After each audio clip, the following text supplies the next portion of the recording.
The fact that you had a hearing today about trillions of dollars of fraud. And that is the problem. The media is complicit. The Democrats are complicit because that's ultimately, you have to think, what keeps them in power.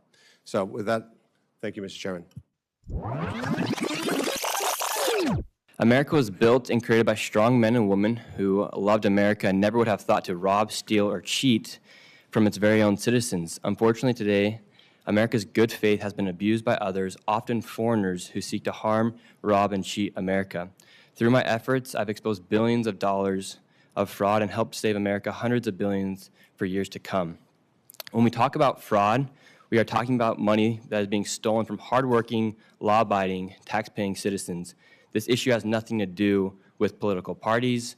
No dollar says Republican or Democrat on it. When a fraudster commits fraud, he or she steals from all of us. Last December, I published a 43-minute-long video exposing widespread fraud in Minnesota. A 25-year-old witness sat in Congress and said his generation is being forced to pay for $40 trillion in debt, while politicians ignored billions in taxpayer fraud. Republicans showed up demanding accountability, audits, and jail time for fraudsters. Democrats? Many didn't even show up to the hearing. The witness said people were afraid to expose fraud because they'd be labeled racist or Islamophobic, and that fear allowed corruption to explode. That is the contradiction Americans are reacting to right now. Hit like, subscribe, and stay to the end, because after this clip, I'm breaking down why this hearing is becoming a political nightmare for Democrats. How does it make you feel as somebody who's 25 years old to know that your generation is going to pay the bill for everything that's happened right now? We have $40 trillion in debt. That's the sad thing, is my generation's the one who's affected the most from this fraud and from the national debt. It's extremely hard for anyone my age to buy a home, even just to be able to accumulate the money to have a down payment inside your bank account. It's very, very hard.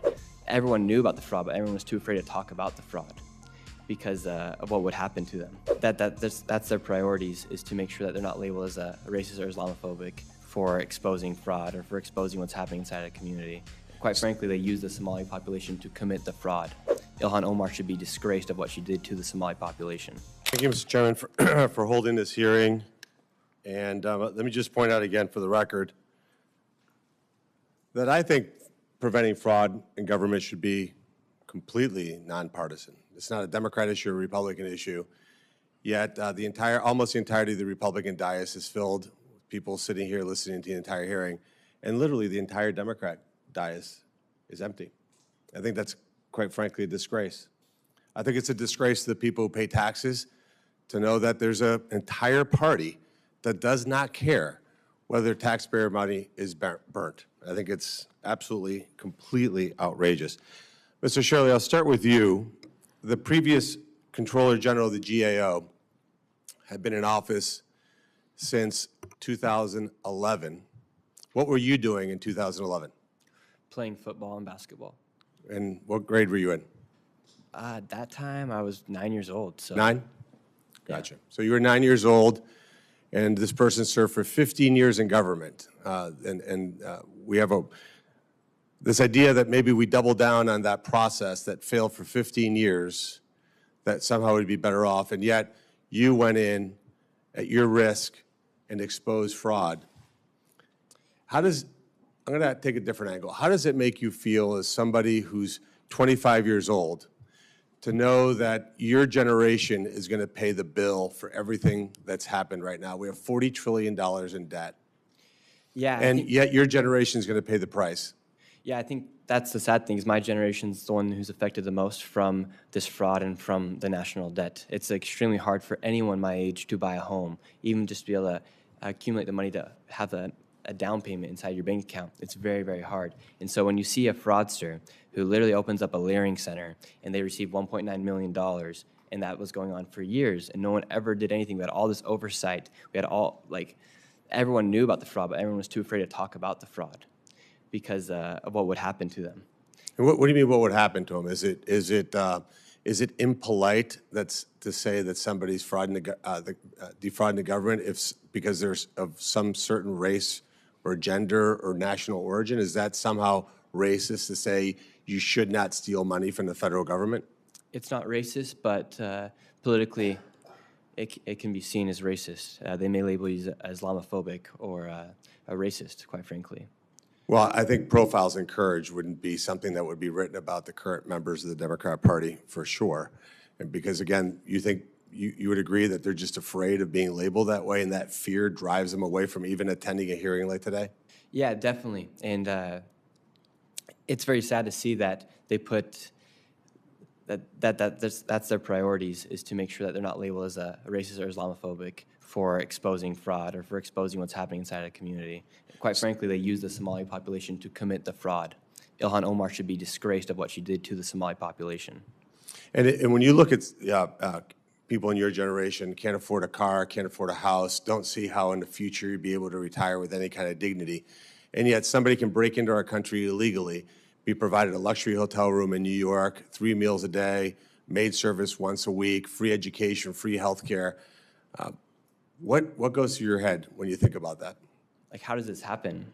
We're putting foreigners oftentimes above American citizens, and it's very, very sad to see. And Mr. Hetler-Gadet, I want to drill back down to the numbers you provided, because I want to make sure I heard them correctly. You talked about, again, we're here to talk about fraud. We can talk about waste in a different hearing. We're here to talk about fraud. You mentioned in 2025, what was the number that you said? You knew the numbers off the top of your head pretty well. It's impressive. GAO estimated that in fiscal year 2025, we issued $186 billion in improper payments. So $186 billion in 2025. From 17 to 20, which is President Trump's first term, that number by GAO is estimated to be $672 billion. Does that sound right? I don't have that number off the top of my head, but sounds right. Yeah. Yeah, generally. Again, GAO citing their numbers. And from 2020 to 2024, that number under Biden was $925 billion. So I would point out 2020 is still the Trump administration. No, this is fiscal year, so this would start October 1st. Okay. Yeah, so it was a 38% increase, and it's been massively cut back by President Trump in his second term. I don't know that that's the greatest case to be made, that the entire issue is because we have these inspector generals that have failed dramatically since the time Nick Shirley was playing basketball in his driveway when he was 9 years old. I think what we need to do here, Mr. Chairman, is take this topic very seriously. I think the American people are sick and tired of hearings, honestly. I think they need to see people who are held accountable, that go to jail. And until we do that, I don't know that we have the confidence of people. I feel badly for Nick's generation, honestly. I don't know how they look at it and say, this government's just failing us. And the sense of disenfranchisement with the American government. I mean, I just can't wrap my head around the fact that Democrats care so little about this topic that they don't even show up. They didn't show up at your session either, Senator Johnson, when we talked about this exact topic in your committee. And ultimately, if your elected leaders don't give a crap about how government spends money, it's an indictment on that. And even worse, the media just won't even talk about it. There will be more stories on CNN tonight about the reflecting pond being empty than the fact that you had a hearing today about trillions of dollars of fraud. And that is the problem. The media is complicit. The Democrats are complicit, because that's ultimately, you have to think, what keeps them in power. So with that, thank you, Mr. Chairman.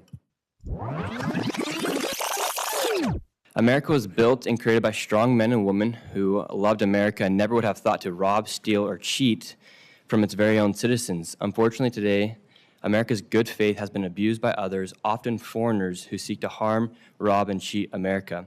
Through my efforts, I've exposed billions of dollars of fraud and helped save America hundreds of billions for years to come. When we talk about fraud, we are talking about money that is being stolen from hardworking, law-abiding, tax-paying citizens. This issue has nothing to do with political parties. No dollar says Republican or Democrat on it. When a fraudster commits fraud, he or she steals from all of us. Last December, I published a 43-minute-long video exposing widespread fraud in Minnesota. That video became one of the most viewed videos in internet history and gained over 4 billion views in just 7 days across all forms of media. The fraud was so obvious that the fraudsters weren't even trying to hide it. The infamous Quality Leering Center was born, and that video has become one of the most consequential videos in American history by the amount of legislation it has created. Since posting it, over 30 bills have been created and introduced in Congress regarding fraud. A new fraud task force has been created, and the Treasury is working on new systems to stop fraud at unprecedented levels. I helped ignite a war on fraud across the country. People often wonder how come this fraud became so big and how come it became so rampant? And the reason is because no one actually ever really looked into it. When Elon Musk offered to help by creating Doge, people burned his factories, bombed his cars, and politicians even celebrated his company's stock going down. Elon was right when he said the fraudsters complained the loudest. By exposing the fraud, I actually also exposed the politicians and media who worked for years to cover it up. Governor Tim Walz labeled my work as white supremacy and called me a far-right delusional conspiracy theorist. Meanwhile, he dropped out of re-election, and he even said he has ended his political career. Now, the highest government-funded daycare in Minnesota has pleaded guilty to daycare fraud, and the largest autism bust in American history has been exposed. Where is Tim Walz in the media now? It just so happens that over 80% of the fraud committed in Minnesota is by the Somali population. After Minnesota, I exposed widespread fraud in California within the daycare and hospice community, where an impossible 1/3 of Americans on hospice care were set to die in Los Angeles. The next day, the governor, Gavin Newsom, posted an AI-generated image of myself trying to mock and discredit my work. Only days later, he and his attorney general both tried to take credit for exposing the fraud. Now the attorney general's wife has created a bill that would make it criminal to expose fraud. The Stop Nick Shirley Act, also known as AB 2624, will help fraudsters cover up their crimes and prevent themselves from being exposed, specifically in immigrant communities. Politicians often use immigrant communities to commit fraud. Why would they allow this to happen? In California, Medi-Cal, their Medicaid program, has now more than doubled from $108 billion in 2022 to a proposed $222 billion, while enrollment has only rose by less than 1%. The system is filled with bad actors and fraudsters. In New York City, government-funded adult daycares pay for elderly Koreans and Chinese to play ping pong and do Tai Chi at the taxpayer's expense. An impossible number of patients are registered, and those patients receive kickbacks for attending and signing up their friends. Over $2 billion has gone to these fraudsters at the taxpayer's expense. And I'm just one person doing the work of many people. If the government and media is not going to do their job to help America, it's the responsibility of strong men and women, however old they may be, to do it. I am doing it. Despite the threats and burdens that come, it must be done. I'm doing it with the help of everyday Americans that government-paid officials are supposed to do. And the media teams across the country have millions of dollars to do this, yet they don't look into this fraud. They've actually quite literally failed us. If we as Americans do not stand up to protect our country, we will lose our country. Fraud is so rampant in the United States, I could go to all 50 states and uncover millions of dollars of tax dollars being defrauded, wasted, and abused. It is my wish while sitting in front of you guys today that you take action and help Americans by cracking down on all of the fraud, and to simply put Americans first. What you just watched is exactly why so many Americans feel like the system is broken. The Republican members were not arguing about ideology. They were asking a simple question. How can the federal government lose hundreds of billions of dollars to fraud while ordinary Americans struggle to buy a home, pay rent, or save for retirement? The most powerful moment was when the 25-year-old witness explained that his generation is the one that will pay the price. He talked about how difficult it is for young people to even accumulate a down payment for a house, while fraudsters were allegedly collecting millions of taxpayer dollars for years without consequences. That is a message millions of Americans immediately understand because they are living it every day. Republicans were demanding investigations, prosecutions, and accountability. They pointed to the GAO numbers showing massive improper payments and argued that hearings are meaningless unless people are actually held responsible. Democrats, meanwhile, were criticized for not showing up in force to a hearing focused on fraud and waste. Whether viewers agree with every claim or not, the visual was politically devastating. One side pressing for answers, the other side largely absent from the room. The witness also argued that people were afraid to expose fraud because they feared being labeled racist or Islamophobic. His point was that stopping theft of taxpayer money should be nonpartisan and that no community should be used as a shield against scrutiny. That is why Republicans framed this as a question of equal accountability under the law. In the media, criticism matters too.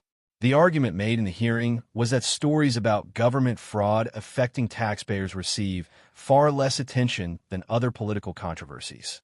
For many viewers, that reinforces the feeling that powerful institutions protect narratives instead of exposing corruption. At the end of the day, this hearing boiled down to one issue. Americans work hard, pay taxes, and expect their government to protect that money, not allow it to disappear through fraud and mismanagement. Republicans left this hearing with a clear message: investigate the fraud, prosecute the criminals, and put American taxpayers first.